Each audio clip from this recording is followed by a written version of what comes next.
Hello guys, welcome to my channel, Cooktuber Caderon. Today video ay magluluto tayo ng fettuccine chicken with lemon. Ayan guys, magkuha tayo ng ating dahon ng basil leaves at hiwain natin yan guys. Ayan yung mga sangkap: black pepper, parmesan cheese, skin ng lemon, pepper, garlic, at ginger. Ngayon guys, maglagay tayo ng konting olive oil sa ating kawali para i-barbecue natin ang ating chicken.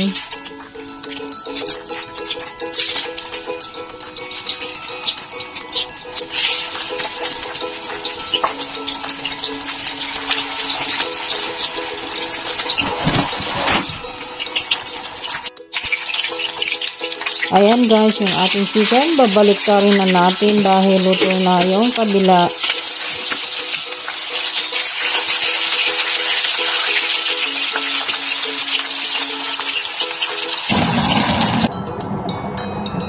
Ngayon guys, magigisa na natin yung ating sauce. Maglagay tayo ng olive oil at konting butter. Tapos, ilagay natin yung ating garlic. Igisa natin hanggat sa lumabas yung aroma. Tapos isusunod natin ilagay yung mga ibang ingredients tulad ng lemon skin, pepper, at saka yung basil leaves, and then ginger.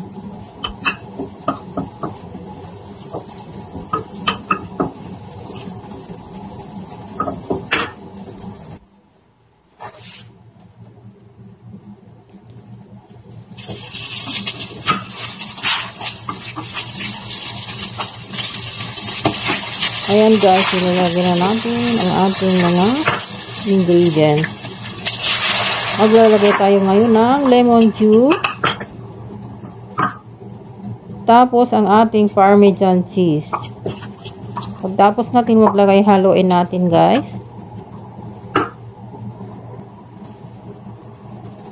And then maglalagay tayo ng oregano, dry oregano.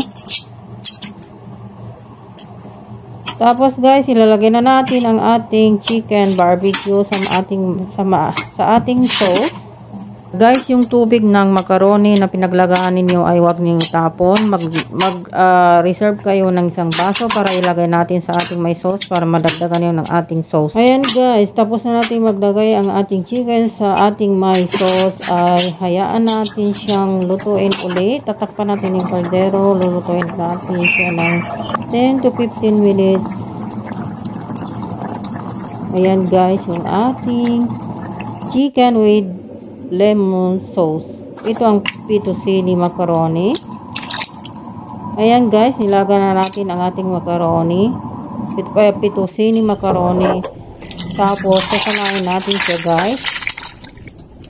So, wag natin siyang masyadong overcook ang ating fettuccine macaroni.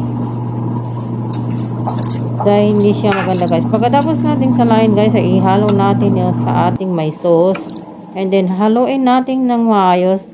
At ngayon, ilalagay natin sa serving. And then, ilalagay na natin ang ating chicken sa itaas. At bulbura na natin ng ating parmesan cheese. At maglagay tayo ng basil leaves sa taas. Thank you for watching guys. I love you all.